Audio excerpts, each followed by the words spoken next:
Now we will study angular displacement, theta, angular velocity, omega, and angular acceleration, alpha. Now in the previous chapters, we have studied displacement, linear velocity, linear acceleration with respect to the linear motion. Now here we are studying rotational motion. So therefore, in analogy to the linear motion, we have some analogical terms with respect to the rotational motion. They are angular displacement, theta, angular velocity, omega, and angular acceleration, alpha. Now consider a rigid body. Now that rigid body is rotating about the z-axis. Now this is the x-axis and this one is the y-axis and this is the z-axis. We have so chosen that rigid body is rotating about the z-axis. Whenever a body is rotating about a fixed axis, we know that all the particles are describing a circular path that we have studied earlier. Now if you consider some particle here, which is at a distance r, some particle, if I call it as P, it is at point P. Now it is going to describe a circular path with a radius r. It is going to describe a circular path with radius r. All particles are going to describe the circular path. We have chosen only one particle. Now this particle is at P at any instant of time. After a certain interval of time delta t, that particle has moved through a certain position. Now this is, let me take it as P dash. Now P is the initial position of the particle, single particle. As and when it is going to rotate, after a small time interval of delta t, the position of the particle becomes at P dash. Now at the P, the linear velocity is given by the tangent to that circular path. The direction of linear velocity is given by tangent to that circular path at the given time, given instant of time. That gives the linear velocity. Okay. Now initially it is at P. After some time it has moved through it to the new point P dash. Now the angle subtended by the radius vector. Angle subtended by the radius vector or the position vector in the time interval delta t is called angular displacement. Let me take that angular displacement here as delta theta. Now here this angular displacement we are taking as delta theta. Therefore angular displacement is angle subtended by the position vector or the radius vector in the given time interval is called angular displacement. Generally it is denoted by theta, but in this expression we are taking it as delta theta. Therefore that radius vector is going to make an angle of delta theta in a time interval of delta t. Therefore this delta theta represents angular displacement. Now its SI unit is radians. Now angles are measured in SI units, that is radians, or it's simply written as rad, RAD. It represents radians, angular displacement. That is angular displacement. Now we are going to study angular velocity.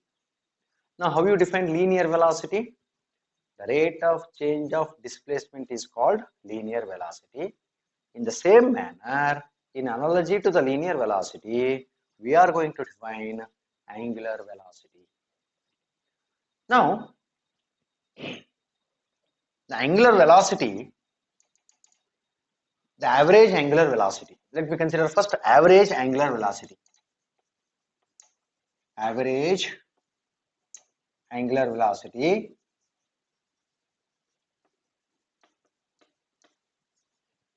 it is the ratio of angular displacement divided by the total time taken to make that angular displacement. The average angular velocity is defined as the ratio of angular displacement divided by the time taken.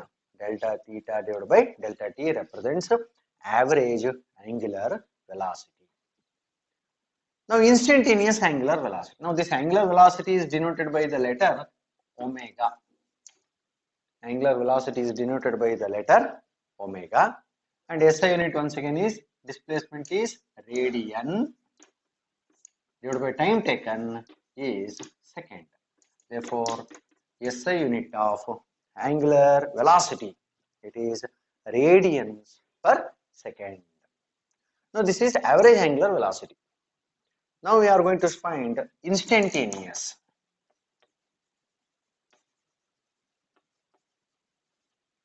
Angular velocity. Instantaneous angular velocity is defined in the same manner as we have defined instantaneous linear velocity. Take defined it is the limiting value of average velocity as time interval becomes infinitesimally small or time interval tends to 0 ಅಂತ define ಮಾಡಿದ್ವಿ. ಹಾಗೇನೆ instantaneous velocity angular velocity ಅನ್ನು define ಮಾಡ್ತೀವಿ. It is the limiting value of average angular velocity as the time interval delta t tends to 0 or infinitesimally small. So therefore, this instantaneous angular velocity is equal to limiting value of delta theta by delta t as the time interval delta t becomes small. Infinitesimally small ಅಂತ ಹೇಳಿದ್ರೆ lowest value 0. So therefore, the instantaneous angular velocity it becomes d theta by dt. This is instantaneous angular velocity. And in the I think in the fourth chapter, motion in a plane, we have studied circular motion. And also in that circular motion, in that we have obtained the relation between the linear velocity and angular velocity is given by v is equal to omega into r. V is the linear velocity, omega is the angular velocity, and r is the position vector. Now this is the relation between the three. So but v, linear velocity, vector quantity, position vector is a vector quantity, therefore angular momentum is also a vector quantity. Angular momentum should be a vector quantity. So therefore we will write it is omega cross r. So in vector form, the relation between the linear velocity and the angular velocity is given by v is equal to omega cross r. Okay. With that notation, what is the direction of angular velocity? Direction of angular velocity. The direction of angular velocity is always perpendicular to the plane containing the velocity vector and the position vector. Now look at the diagram. Now r, it is the position vector here. R higide. Now the velocity vector is tangential to the circle. Velocity vector. Now this blue ink pen represents r. Now the velocity vector is tangential. It is not like this. It is tangential to the circular path. Now these two are perpendicular. Okay. Now this omega is perpendicular to this one. Therefore, direction of omega is perpendicular to the plane containing the position vector and the velocity vector. So that means the angular velocity is along the direction of rotation. The axis, it is along the axis of rotation, that is along the z axis. Therefore, the direction of omega, that is angular velocity, is perpendicular to both the position vector and the velocity vector. In this case, in the present case, it is along the direction of the axis of rotation.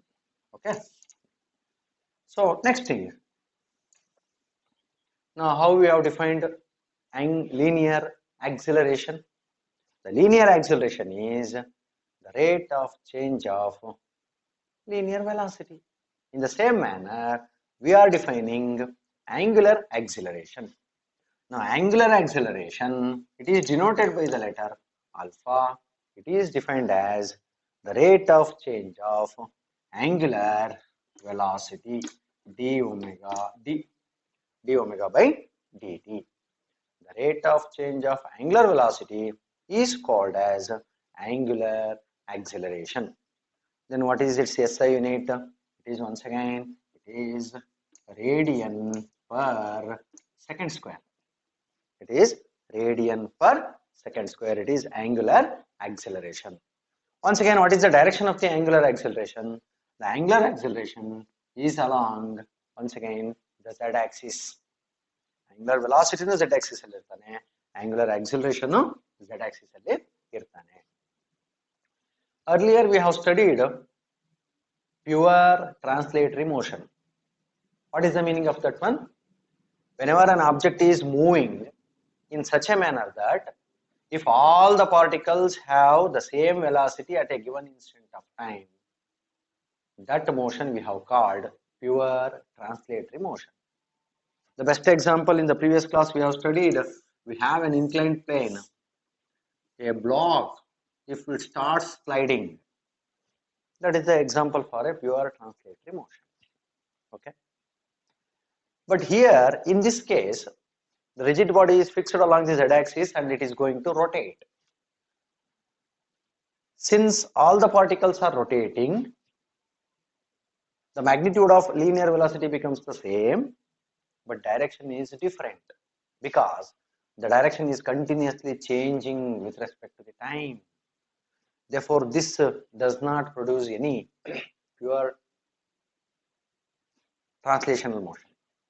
But if you work out the angular velocity, since the rigid body is rotating, all the particles are rotating with the same angular velocity, omega. Therefore, all the particles have the same angular velocity. Now, in this case, this becomes a pure rotatory motion or rotational motion. Then what is a pure rotational motion? In a rotational motion, if all the particles are having the same angular velocity, then that motion we call it as a pure rotational motion. Now these are the three analogies: angular displacement, angular velocity, and angular acceleration, similar to that of linear velocity, linear displacement, linear velocity, and linear acceleration. Now study moment of force or torque. Now in linear motion, translatory motion, we have studied if an object is moving in this direction, okay.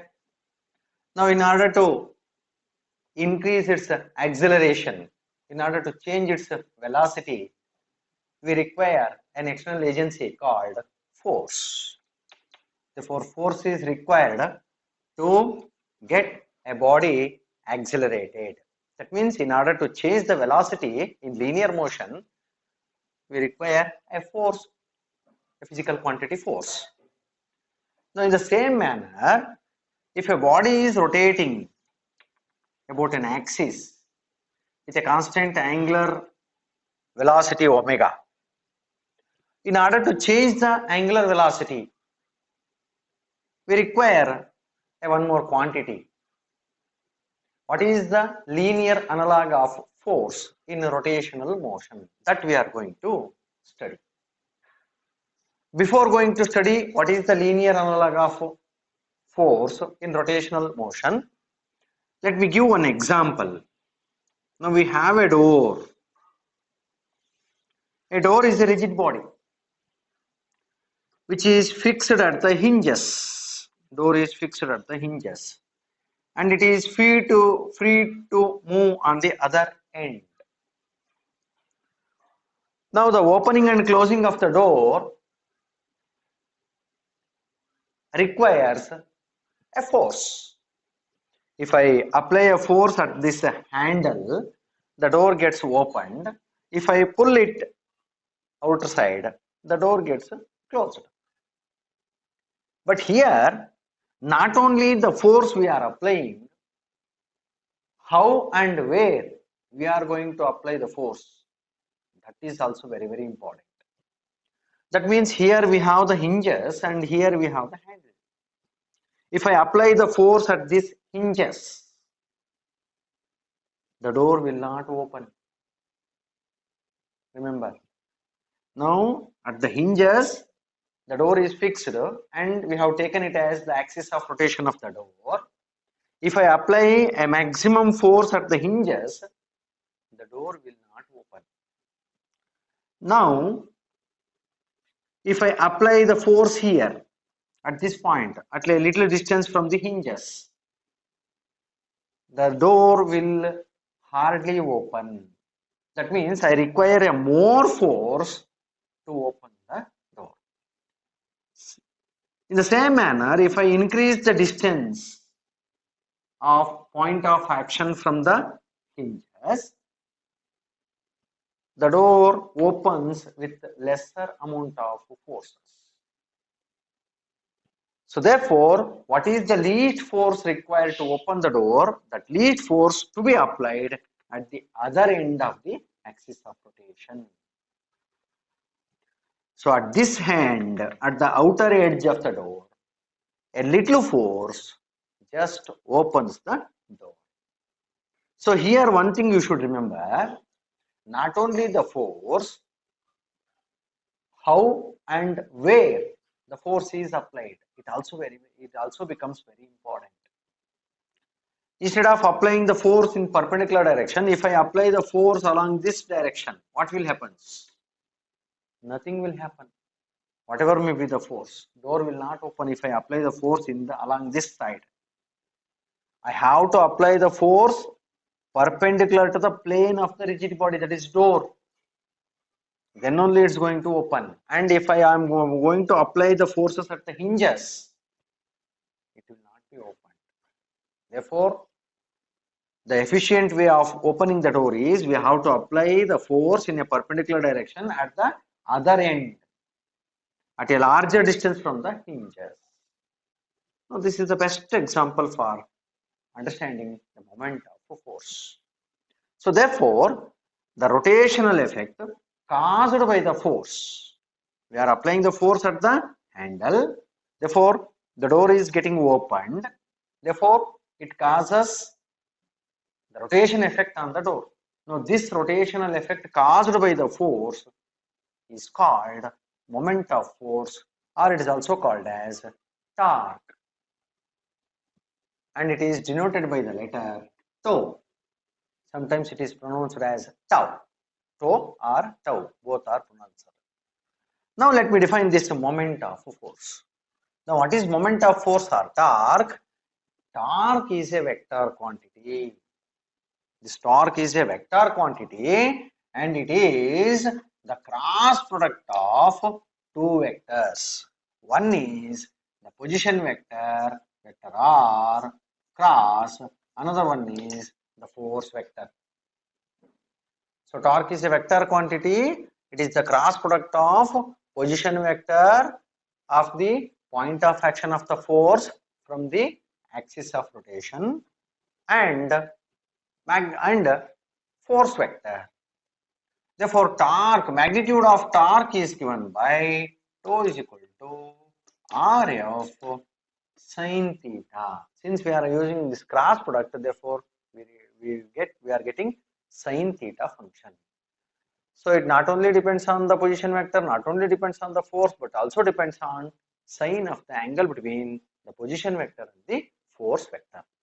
Therefore, rotational effect caused by a force is called moment of force or torque, and it is defined as the product of magnitude of the force and magnitude of the position vector and sine of the angle between the two.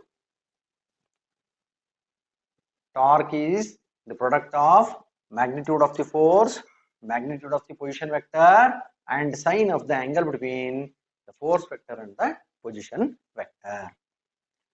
Now for that one we will have a diagram. Now consider a three-dimensional diagram here. Now let me take this as the x-axis and take this as y and this is the z-axis. Now this is the origin. Okay. Let me consider some point P here. Now let R be the position vector. R be the position vector. Okay. Direction of position is along this direction. Now at this particle, we are considering a single particle. Now for this particle, I am applying a force along this direction. I am applying a force along this direction. Now this is the particle. It is at a distance r with a position vector r as shown in the diagram from the origin. Now I am applying a certain force at this point in this direction. The point of action, the direction of action of the force is as shown. Now this causes the particle to rotate.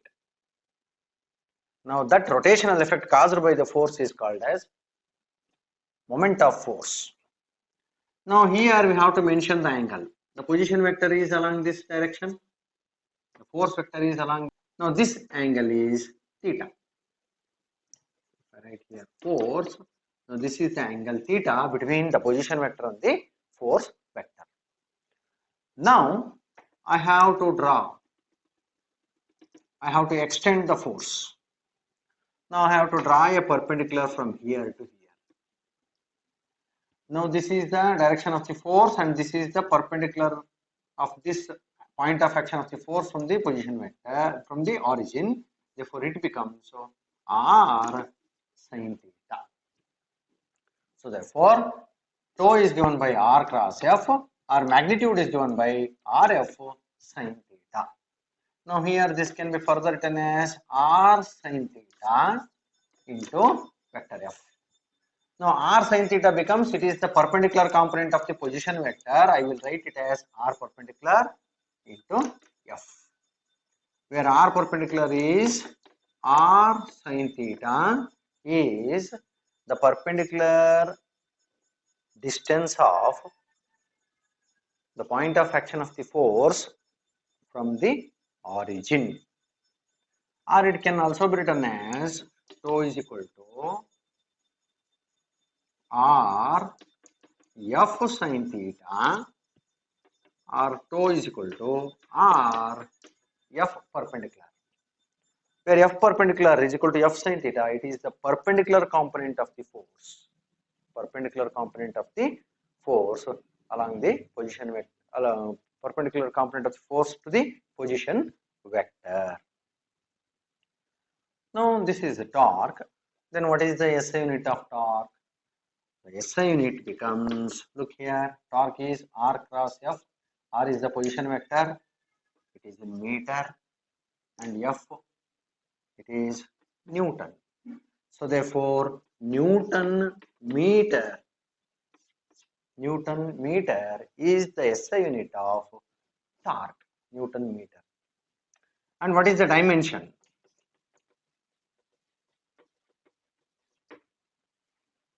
Now dimension of R, that is L, and dimension of force M L T raised to minus 2. So therefore the dimension of torque is equal to M L square T raised to minus 2. M L square T raised to minus 2 is the dimension of the torque. Now this dimension is similar to that of other two physical quantities. Remember them.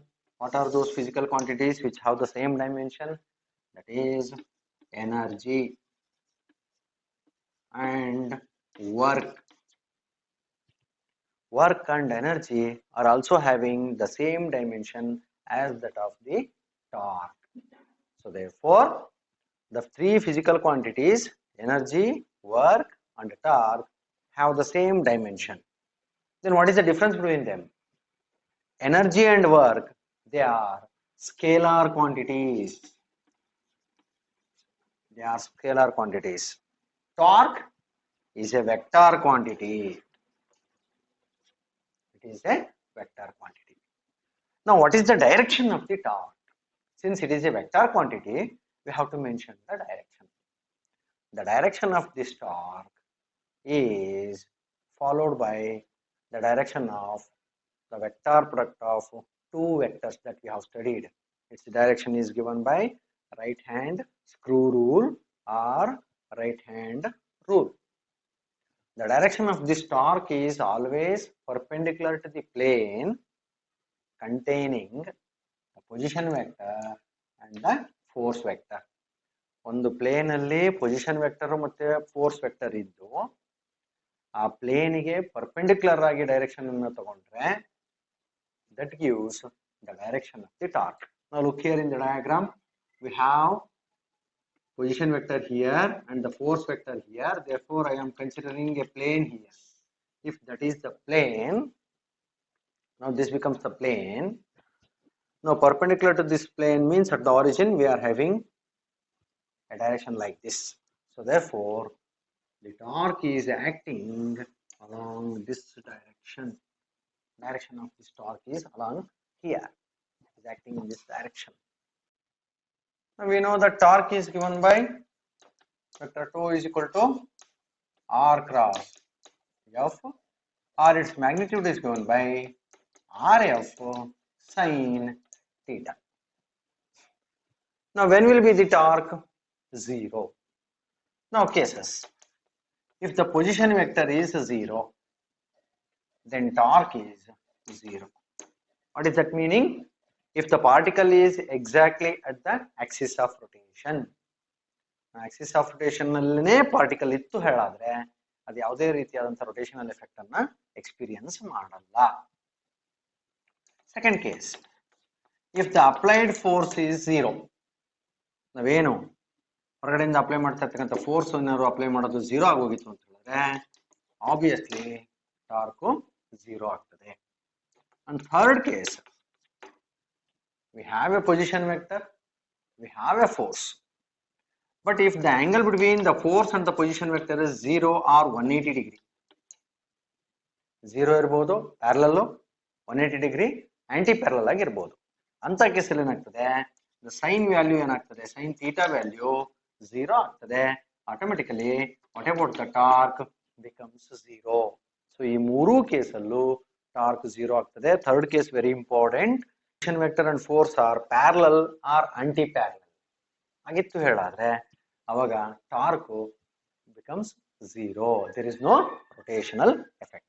The fourth one is very important one. If theta is equal to 90 degree, ಅದರ ಅರ್ಥ ಏನು? We have a position vector perpendicular to the position vector, we are applying the force. Position vector ಮತ್ತೆ force ಎರಡು perpendicular ಆಗಿತ್ತು ಹೇಳಾದ್ರೆ, so then the torque becomes maximum. Therefore T max, maximum torque is, it is R into F ಆಗ್ತದೆ, because sin 90 becomes 1. Therefore torque is maximum. Next concept is angular momentum. Now in linear motion, if a particle of mass m is moving with a velocity v, then the product of m into v, we get a new quantity called momentum. That we call it as a linear momentum. In the same analogy, what is the analogy of linear momentum in the case of rotational motion? Now that analogy of linear momentum in rotational motion is called angular momentum. It is defined as the moment of linear momentum. It is defined as the moment of linear momentum, and angular momentum is a vector quantity.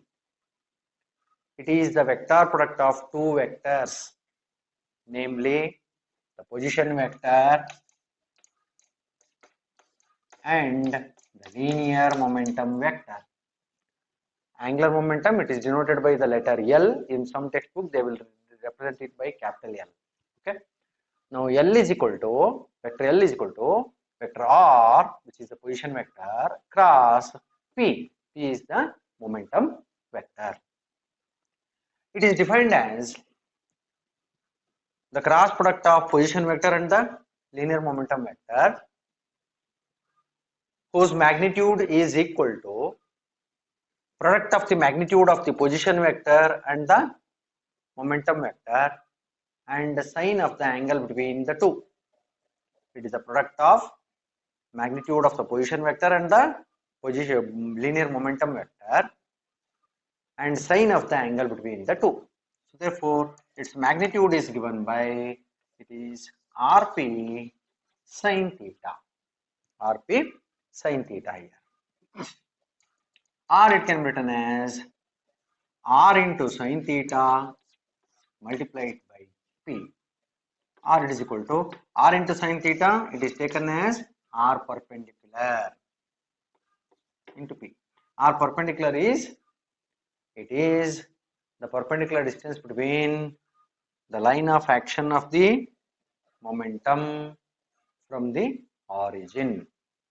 Or it can also be written as R into P sin theta, or it is R into P perpendicular, where P perpendicular is the perpendicular component of linear momentum vector from the origin. In the diagram, we will write like that. Now, to consider this one, this is x-axis, y-axis, and z-axis. Now we have a particle here, some particle P, with a position vector R. Okay. Now we are applying, instead of taking particle P, let me take some particle Q, because P is represented by the position. Therefore, if we apply the momentum or velocity, or the momentum is along this direction, so it's going to produce an angular momentum. Its direction is given by like this. The direction of the angular momentum once again is perpendicular to the plane containing the position vector and the linear momentum vector. On the plane alli one side alli position vector, innೊಂದು side alli linear momentum vector ತಗೊಂಡ್ರೆ, ಆ plane ಗೆ perpendicular ಆಗಿ ಒಂದು direction ನೀವು ತಗೊಂಡ್ರೆ, that gives the direction of the angular momentum. Now this is followed by the vector product, direction of vector product. It is angular momentum. So therefore, angular momentum is a vector quantity whose magnitude is the product of magnitude of the position vector and the linear momentum vector and sine of the angle between them. Okay. Then, what is the dimension of angular momentum? Angular momentum. So in a simple way, the angular momentum magnitude can be written as, it is Rp. It is R into, what is P? It is M into V, or simply the angular momentum can be written as MVR, M into V into R in terms of magnitudes. Now what is the SI unit now? Now let me find the SI unit. Now M mass, it is kg, velocity meter per second, the position vector is meter. Therefore, its SI unit is kg meter square per second. Kg meter square per second is the SI unit of angular momentum. Now, what is the dimension? So, dimensions, now mass, it is m, velocity L t raised to minus 1 and R it is L. So therefore the dimension of this angular momentum is m L square t raised to minus 1. Now this is also a measure of twist. It is also called as the measure of twist in the object or the particle. Now angular momentum, when will angular momentum becomes 0 and maximum? If the position vector r is 0, that means if the particle is exactly at the axis of rotation. If the momentum is 0, that is the external applied velocity is 0. Or if theta is equal to 0 or 180 degree, that means the point of action of the momentum is along the axis. ನೀವು Axis ಹೀಗೆ ತಗೊಂಡ್ರೆ ಇಲ್ಲೇ velocity direction ಇತ್ತು ಅಂತ ಹೇಳಿದ್ರೆ ಇದರ parallel R perpendicular R parallel anti parallel ಇತ್ತು ಹೇಳಾದ್ರೆ ಈ ಮೂರು ಕೇಸಲ್ಲೂ ಆಂಗ್ಯುಲರ್ ಮೊಮೆಂಟಮ್ ಏನಾಗ್ತದೆ 0 ಆಗ್ತದೆ. ಹಾಗಾದ್ರೆ ಆಂಗ್ಯುಲರ್ ಮೊಮೆಂಟಮ್ ಯಾವಾಗ ಮ್ಯಾಕ್ಸಿಮಮ್ ಆಗ್ತದೆ? If theta is equal to 90 degree. Theta 90 degree ಇತ್ತು ಅಂತ ಹೇಳಿದ್ರೆ ಆಂಗ್ಯುಲರ್ ಮೊಮೆಂಟಮ್ ಮ್ಯಾಕ್ಸಿಮಮ್ ಆಗಿರ್ತದೆ. ಥೀಟಾ 90 ಅಂತ ಹೇಳಿದ್ರೆ ದ ಪೊಸಿಷನ್ ವೆಕ್ಟರ್ ಮತ್ತೆ ವೆಲಾಸಿಟಿ ವೆಕ್ಟರ್ ಮ್ಯೂಚುವಲಿ ಪರ್ಪೆಂಡಿಕ್ಯುಲರ್ ಆಗಿದ್ದಾಗ ಆಂಗ್ಯುಲರ್ ಮೊಮೆಂಟಮ್ ಮ್ಯಾಕ್ಸಿಮಮ್ ಇರ್ತದೆ ಹೇಳಿ.